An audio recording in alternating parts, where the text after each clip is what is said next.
when you're sitting in that seat and judging all of these pitches, what do you look for? Every business I started as a new startup. I wasn't looking for approval from people. Success doesn't mean that you have to become arrogant. As people forget that your business partner is not only in the business, but also at home. Share your pain, share your joy, share your success, your failure. For me, I think it's in my genes. Yeah. Like my grandma, even back in the Yeah. days where women didn't even work, she had like a business venture. My dad, my uncle, like it runs in the family. This is bullshit. My first reaction was, I gotta be on TV. I wasn't looking for approval from people. It's a question of whether you are in the red ocean and, or you have identity to be in the blue ocean. This is the most important thing for an entrepreneur, and to be really resilient and take time, because this is what I would say one of the most important ingredient to be successful in business. Welcome back to a new episode of the Rectified podcast. Today, my guest is Georges Karam, one of the dragons on the French version of Dragon's Den, and also one of the sharks on Shark Tank Lebanon. Georges, welcome to the podcast. Thank you, Sandy. First of all, I am dragon maybe and shark. Yes. It's just because I am an entrepreneur. This is more important for me from a business point of view. The shark and the dragon is just the result of so many years of hard work and sacrifice that led us to this fun part of the business, let's say. Yeah, exactly. Well, before we talk about sharking and dragoning, if these are even words, I want you to briefly tell us more about your journey. How did you get here? The whole thing. I know there's a whole book about it. Perfect. But Thank you.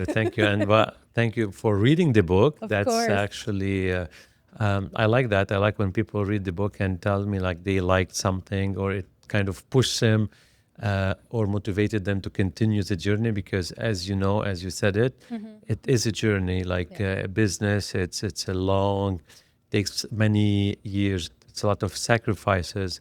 And most of the time we only look or we remember the good part of it, but we forget how many obstacles we went through, and the challenges and whatsoever.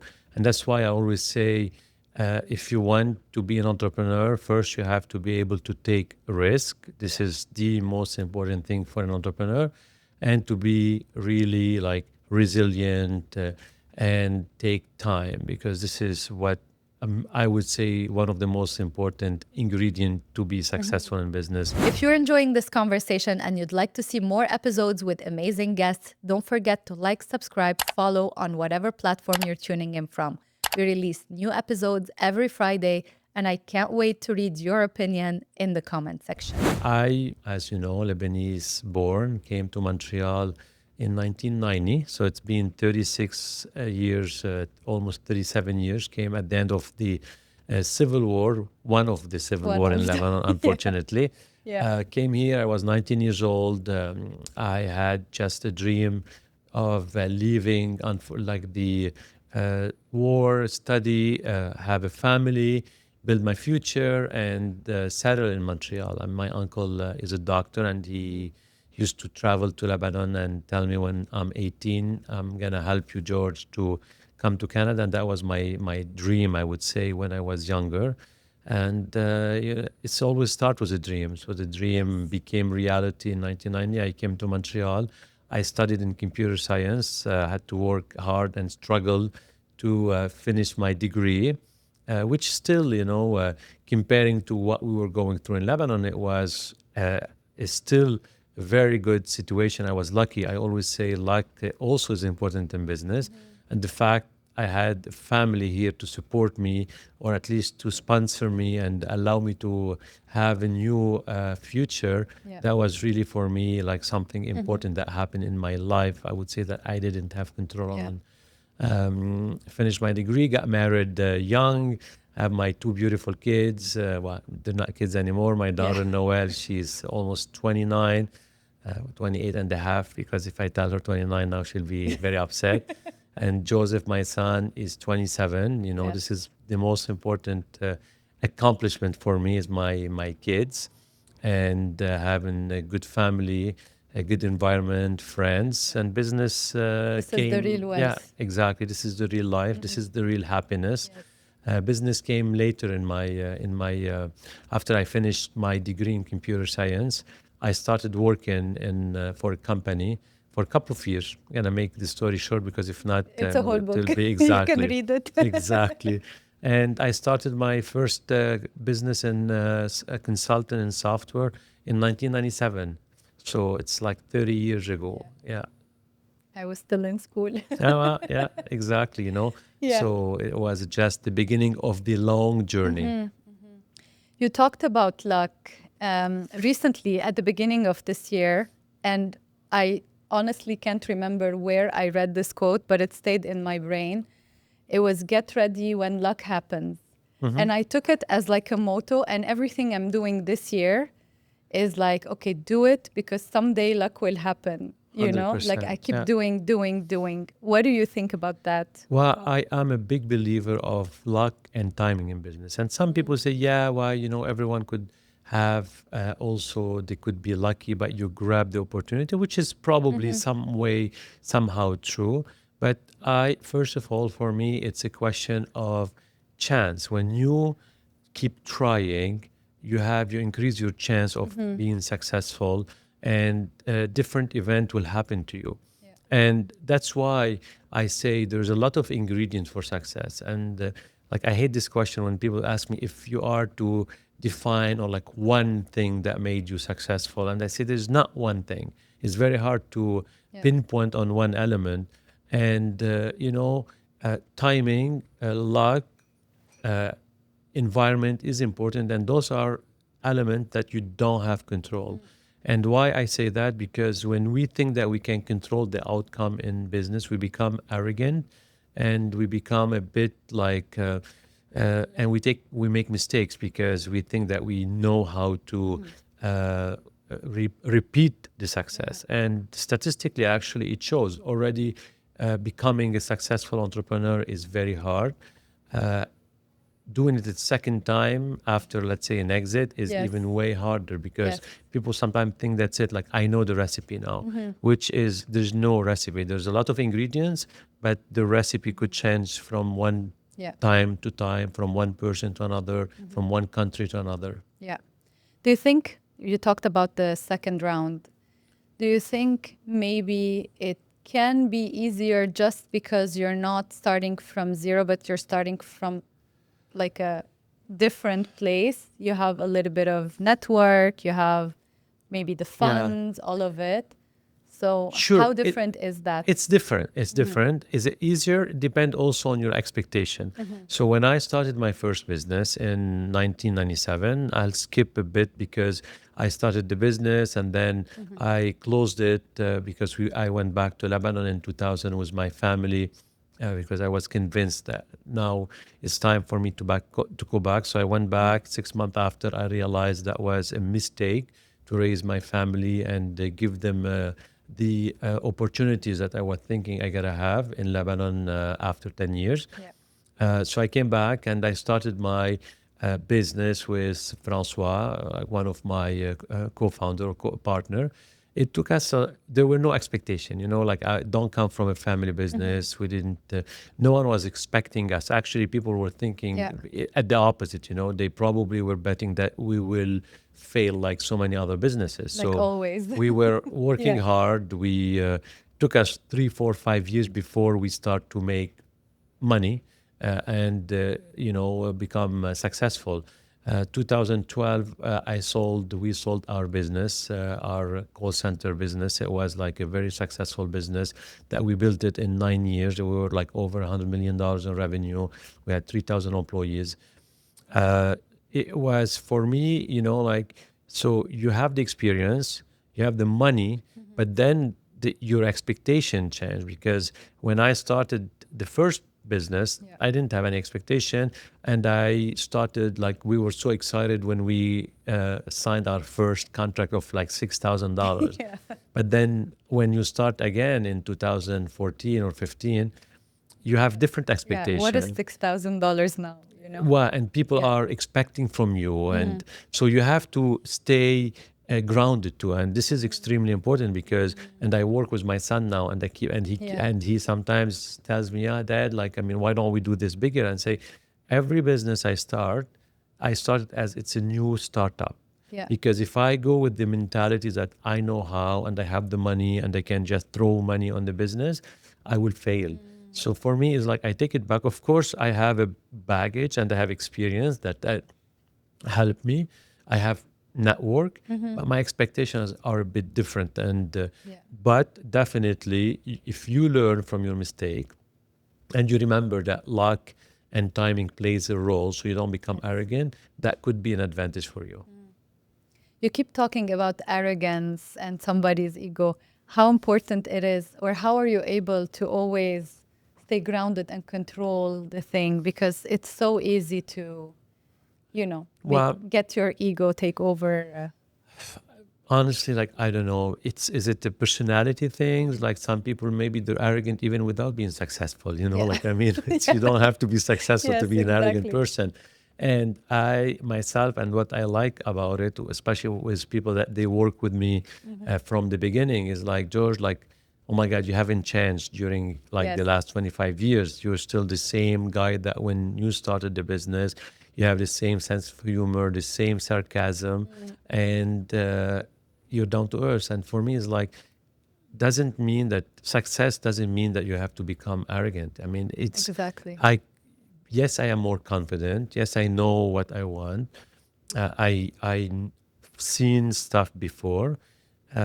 I can still enjoy life and be confident without having this arrogance, Yeah. which doesn't, Yeah. help you in anything in life. I think it's very important to stay true to yourself and to your values. And the older I get, the more I try to stay true to who I am and not be affected by the environment around me. Absolutely. I cannot, like, I was working for one of very big companies, like multinationals here, for a 2-year contract. And the people there, like the partners, they were so arrogant. Everything was negative and Yeah. toxic, and and I just couldn't at some point. And then I'm like, no, I cannot be this Yeah. person. I cannot work with these people. So when I was reading things like that in your book, and now that you're saying it, I'm like, oof, there are people in this world who, are doing this by sticking to their values, by being kind, by being whatever, Yeah, and there's a lot because unfortunately what you see most of the time are those arrogant ones that are very loud. But when Yes. you're true to yourself and you don't care to impress others, well, people don't notice you sometimes. And who care? It's Because okay. what does it give you when people notice you? And like something I learned from my dad when I was younger, he used to tell me, George, like, do work within your values and don't care what people talk or say about you. This is really a blessing because a lot of people I know, like, they project, unfortunately, sometimes a different image of who they are, and Yeah. they are living a life that doesn't belong to them just to try to impress others. So you're living a lie. Can you imagine, like, you have to wake up every day Yeah. and put a face or put a Yeah. mask, try to pretend someone else, whether that you're more successful or you whatever, or your knowledge, and it's like you are lying to yourself on a daily Yeah. basis. And for me, this is like, I do what I think is right, work within my values, and what people think, honestly, I don't care Yeah. because I know what I'm doing, and this is for me what makes me happy in life and not worry about the others because I live my values, Yeah. I work, and I don't try to impress anyone. Yeah. Agree. George, many of, like, we're more than 90 episodes and almost at 100. And many of the people that I talk to on the podcast, the ones who are truly successful, they always had someone who supports them, especially at the beginning of your career. And you had also people who support you, whether it was your ex-wife or other partners that happened to Yeah. come to your life.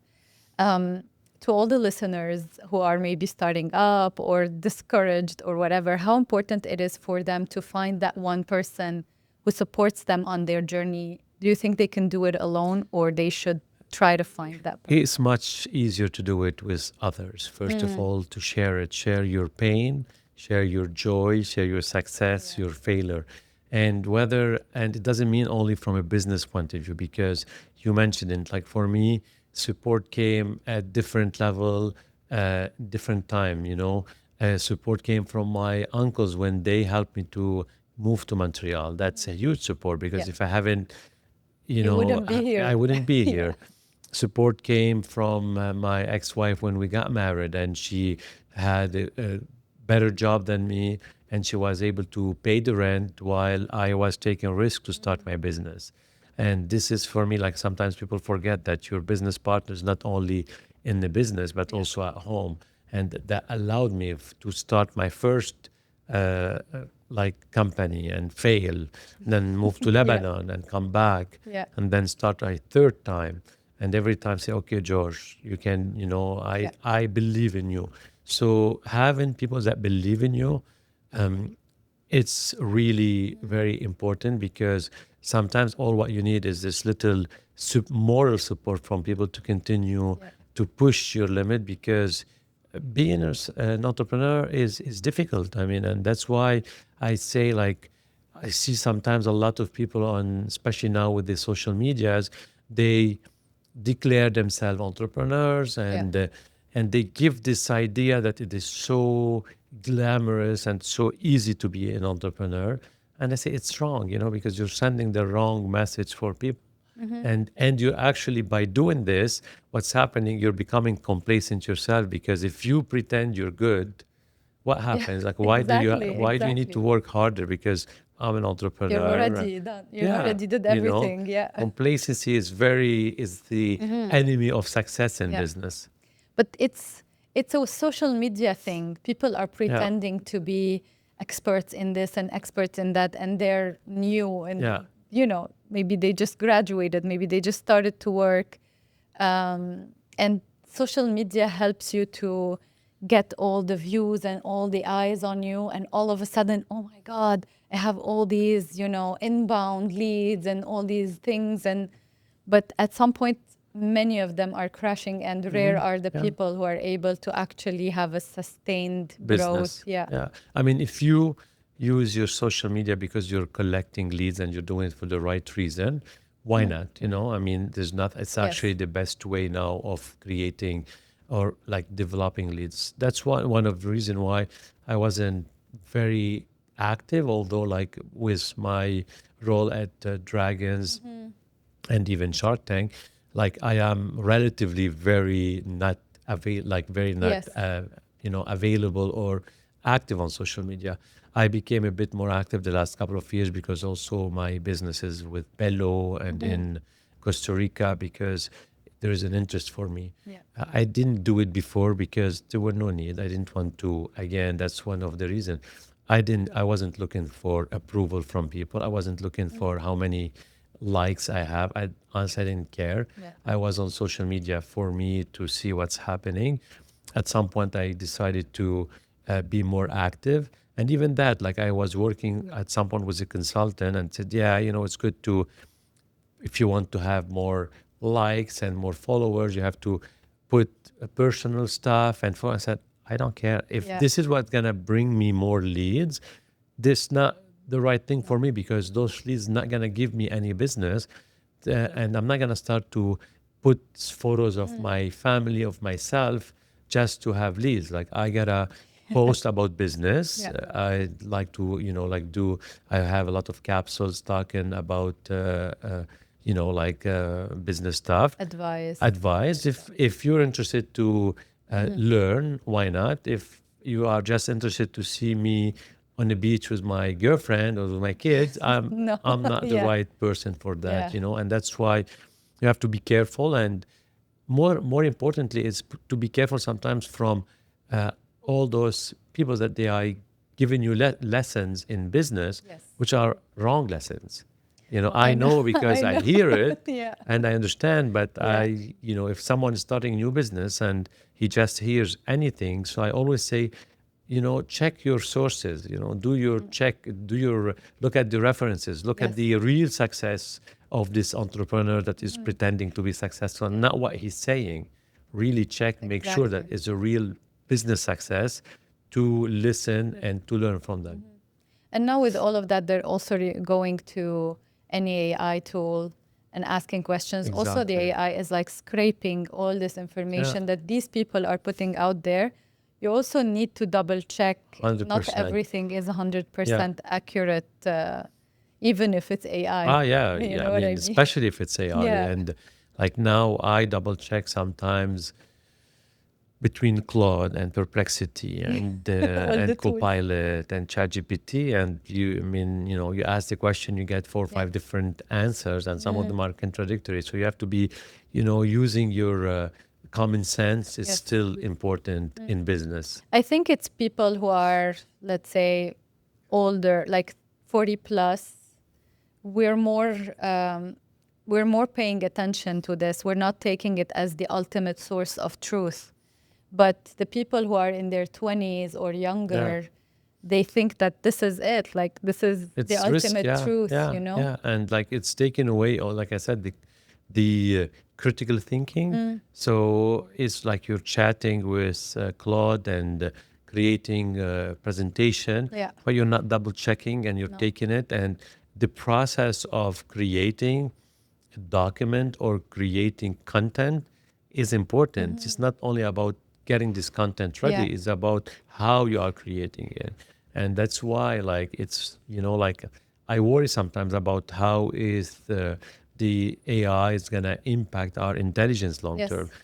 And we know it. It's already It's changing. already changing even before. I mean, the proof is, let's say, with Google Map or whatever, like our sense of Yeah. direction Or is, knowing phone numbers. yes, I mean, We used to you know them. exactly, your memories, we're not Yes. practicing, we're not practicing to remember streets. You just put the direction, you're You just lost. go. I mean, Yeah. you gave me the direction today, and like, I should have known that I was on the opposite way of the highway, but no, I just No. followed the Google map that you gave me, and they were a little mistaken the Yeah. address. Yeah. So, yeah, like this is we gotta have to be more vigilant how we use those tools. Over the years working with product brands, I developed my own framework for scaling. I call it the 3R framework. It's my signature system and it's what I use with every single client I work with. And today, I want to give you the diagnostic tool that sits at the heart of it. It's free, it takes about 10 minutes, and it will show you exactly which of the 3Rs, revamp, reshape, or reach, is your biggest gap right now. The link is in the description. Go grab it and start working on the right thing. You mentioned in your book, there was a sentence that I highlighted. I remember it. I don't need to Okay. check the book. It said you were questioning if you're born an entrepreneur or if Yeah. it's something that you learn.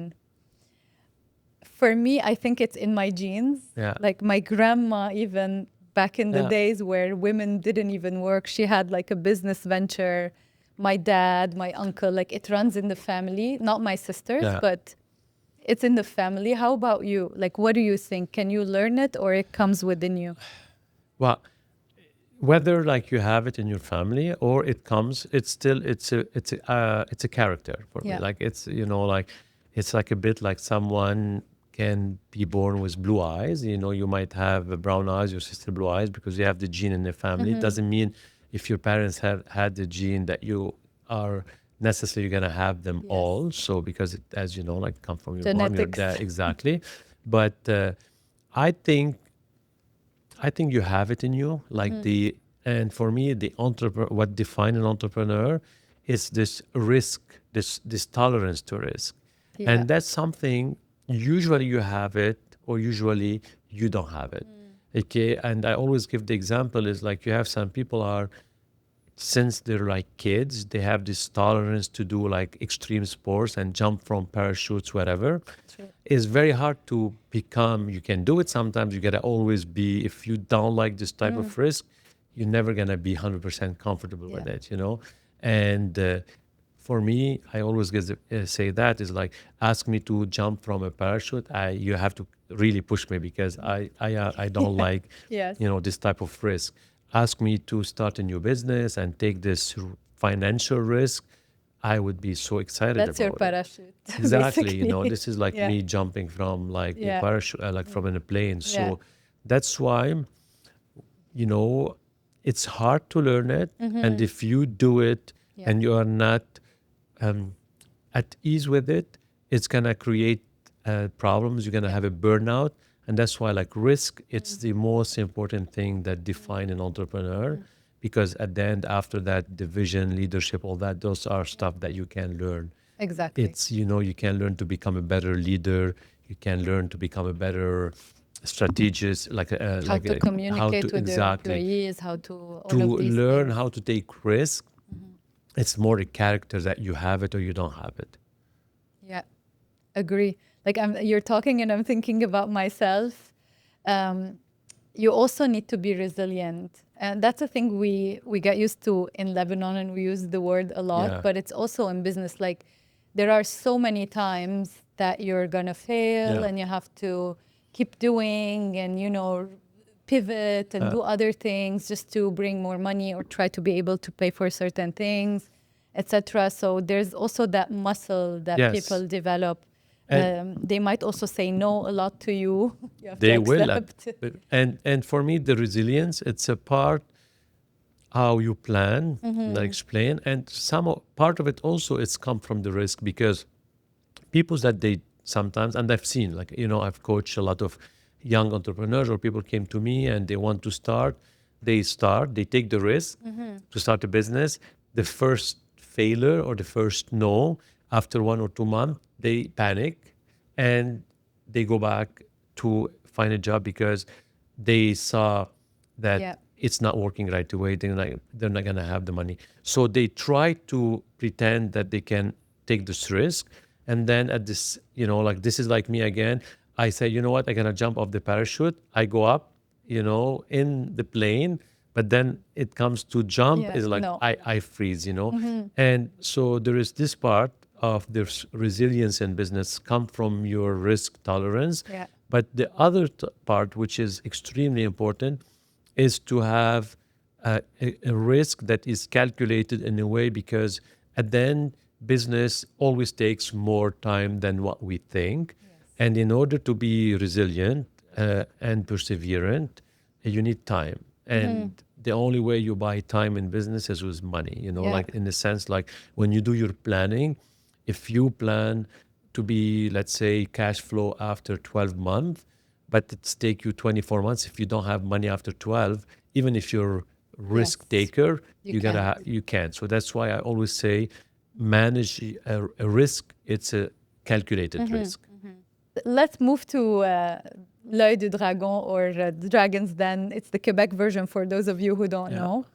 You've been there since 7 years now? Yeah, 8, I Yeah. think. Yeah. Tell me about that experience. Well, it's fun. It's a great experience. There is the fun aspect, Yes. and there is the learning, and there is the sharing our success, and encouraging, giving a good example. So I was privileged, lucky enough to have been invited in 2019, I think. Like I Yeah. always mix up dates now. See, for being like on the first year, I was invited for one episode. It was like this year where they were rotating one chair every, like they were Yes. like the Un Dragon invité. So I got a call from the producer, and he asked me, "Would you like to be dragged for one episode?" It's like, for me, my first reaction, Of course. it's why not? It's Yeah. so cool, and I'm not gonna pretend. Like sometimes people ask me these questions, like, and they are expecting me maybe to say, "Oh yeah, I'm doing it to help," and to spread the message. Like this is bullshit. Like my first reaction was, "I gotta be on TV," like Of course, yeah. why not? Like Yeah. I was already, for me, it's like it was a recognition. Like this immigrant that came from Lebanon worked hard. Became successful, and now everyone's gonna know about it. They were a bit of me, and me. Yeah. And but then you do it. First of all, honestly, like I realized for me, okay, it's it was my own satisfaction coming from inside. And this Yes. is why like this inside, this internal satisfaction, what's the most important. Because at the end, like me, people recognizing me and talking about it or asking question, it's something that it doesn't last anyway. This is like a drugs. Like it's Yeah. like it's like the likes on your social media. You need more if the more It's a if you dopamine hit. yeah. Yes. So for me it's like this satisfaction that I had it in, like I was invited on Dragon's Den, and this following year there were like a seat available, and supposedly I had done well during the first like year when I was invited. So they asked me if I wanted to become like a permanent, if you want have like this seat for the Yes. year. And it's been 7, 8 years. Actually this year I was I have the most.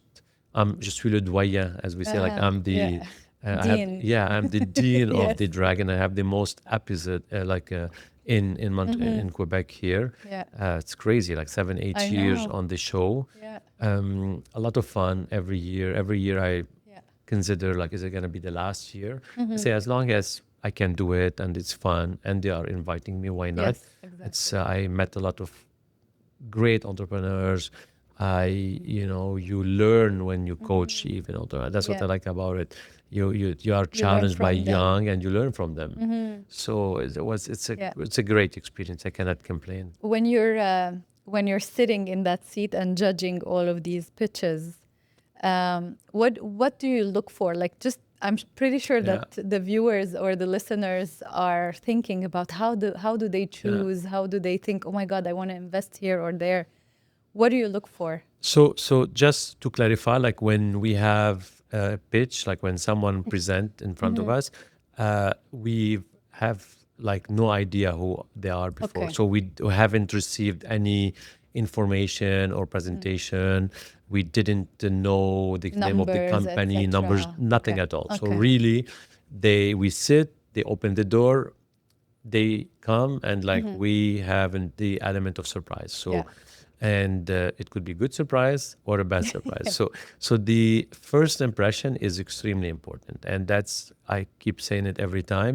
This is in anything in life. When you see someone, whether for an interview, for a job, or like business presentation or a partnership, your first seconds, we're not even talking Yes. minutes, are extremely important. And the human being is programmed in a way that if I step in your office and the first 10 seconds you liked me, I was well presented, came with a smile, well dressed, whatever, you start to ask a question to validate your feeling. So, and that's why I say always, like when you come to pitch, always make sure that you have a good opening, Yes. because you want to make sure that you like the person, because if you don't like the person, even if he has a good product, you're not going to work. And obviously once I validate that this person for me I can work with, well, I want to, and then I start to listen or evaluate the potential of the product and the market.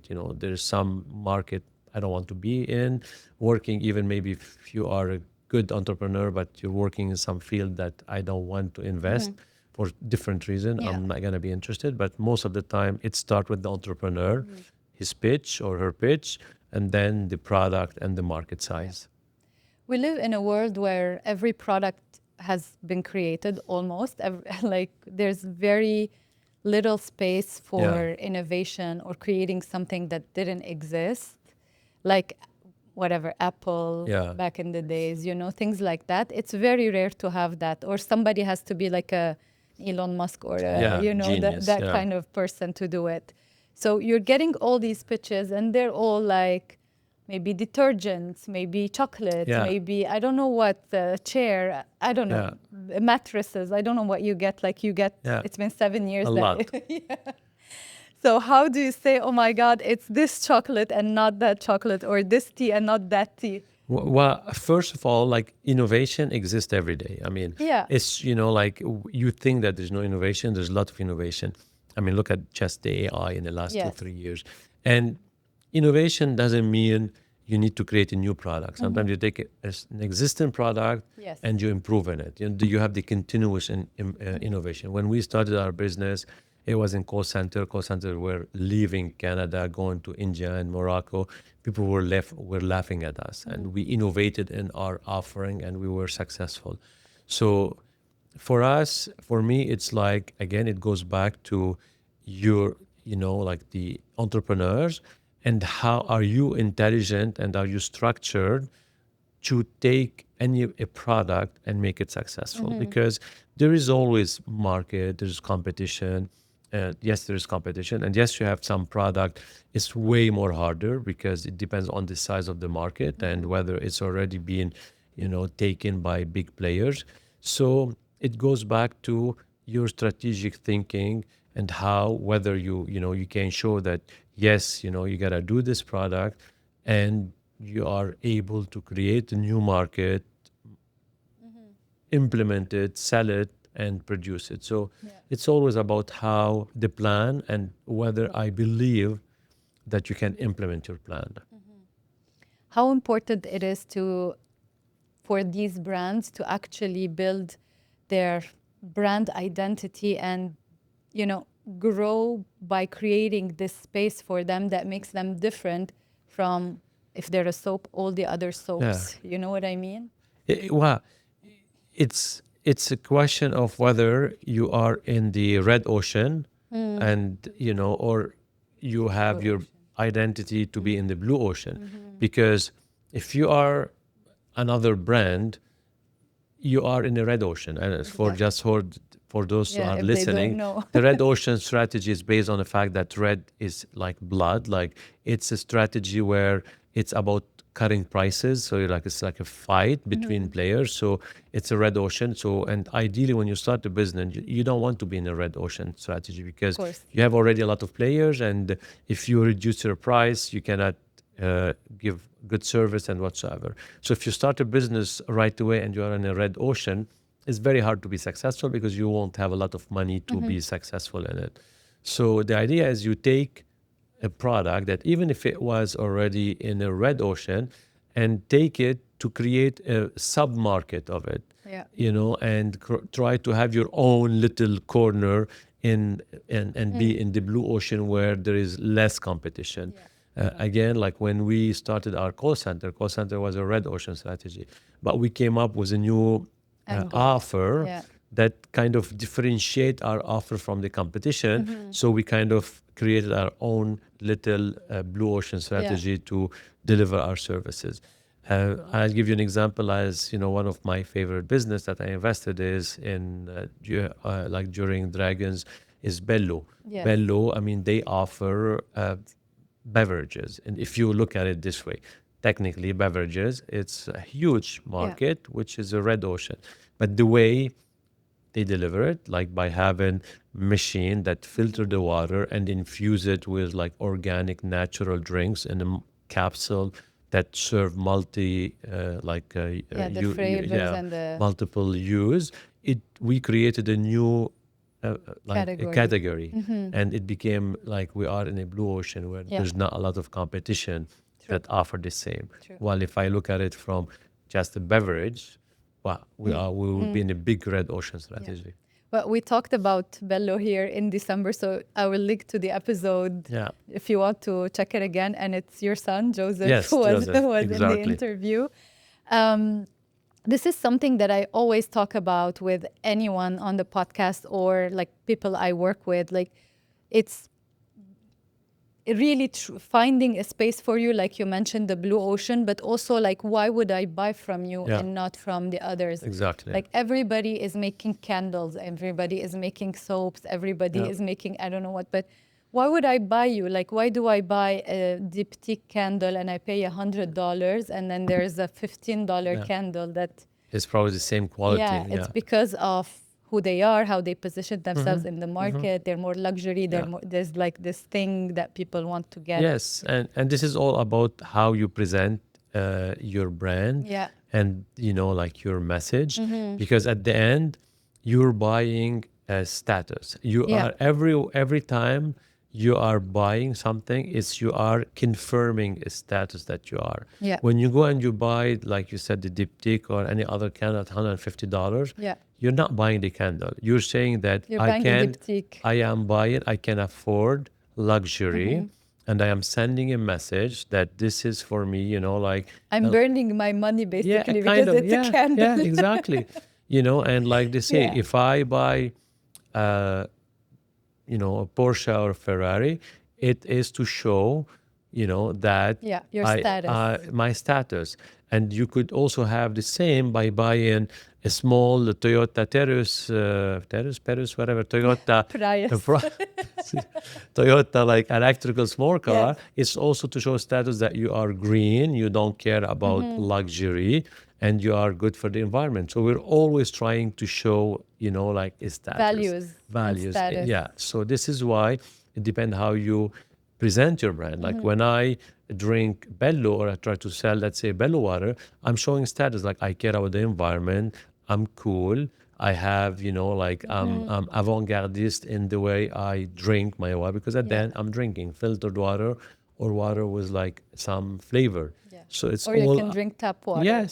So it's all about, yes, you have the it's the ease, blah blah blah, all this stuff, but it's more about the status that you're showing.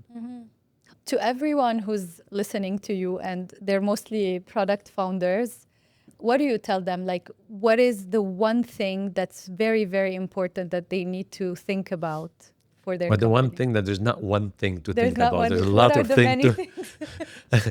and like we said earlier, it's like, Yeah. first of all, I would say learn from other people's mistake. That's really important, because you asked me about the people that they supported me. Yes. But when it came for business, I didn't have like a business mentor. Like, of course, I had, like I said, my uncles at the beginning that helped me to Yeah. be in Canada, my ex-wife that helped me to start the business.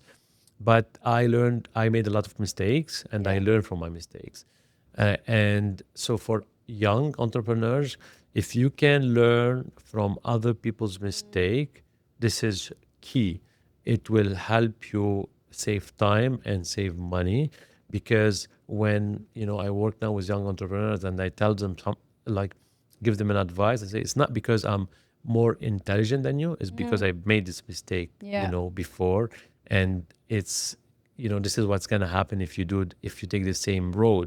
So learn from other people's mistake, focus on build a solid foundation. That's also sometimes we have tendency to cut corners right away to become richer fast. There's Yes. no shortcuts. Agree. There's no shortcuts. Agree. Build a strong foundation for your business. It will actually pay back faster than if you do your shortcut right away. Couldn't agree more. And I've done so many videos about the strong foundation. I basically use the analogy, in Lebanon, in the villages, they make one floor, but with a solid foundation because they want to build for their Exactly. kids and then add floors. Absolutely. And then I use that analogy to say, if the foundation is solid, you can always build more Exactly. on that building.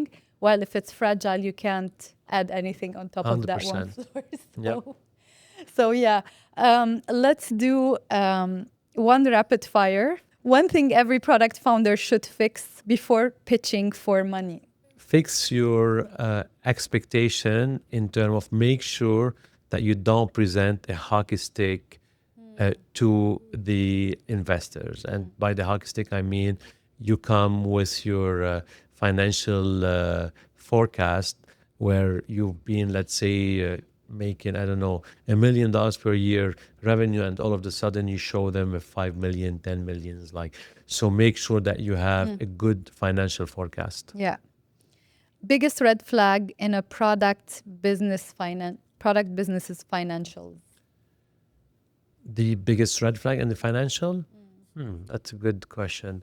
Well, it depends. It depends on, again, like what kind of forecast they have and whether they are investing the money in the different department to be aligned in the business. Because sometimes I see product or I see companies that they are presenting sometimes even like profit.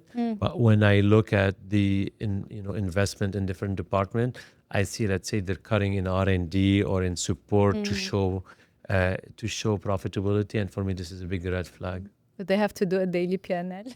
Well, if they can, why not? That was a secret success recipe for us. Yeah. I was like, what? They're doing daily Yep. PNLs? This is crazy. All right. One early belief about business that turned out to be completely wrong. That you're gonna deliver what you planned at the beginning, and that your initial business plan is what's gonna be the reality, which is completely false. Yeah. Does every product business need investment, or they can do it bootstrapping or I from their always own? bootstrap my business. You don't need, depending on, I mean, I was in the software business all of my career, and we were able to bootstrap our business. Now, invested in Bello, and I know to do something like, let's say, Bello, you need investment. Yeah. Now, whether you inject yourself the money or you have debt or you have partners, that's different story. But some business require cash at the Yeah. beginning. Yeah. Mostly product, I think, because you need the Yes, inventory. exactly, So you have to exactly. put You a have the lot of R&D, cash. inventory, machinery, and so on. Yeah. Last question. One book, habit, or principle that changed how you do business? One principle for me is to be perseverant and be true to myself and work with my values. This is, it didn't come from books. It came from, family. It came from, like seeing my family, my dad, my mom, how they work is like, Yeah. keep working with your values, and, success will follow. Thank you so much, George, for doing Thank you. this. And to all the listeners, I'll be back next week with a new episode.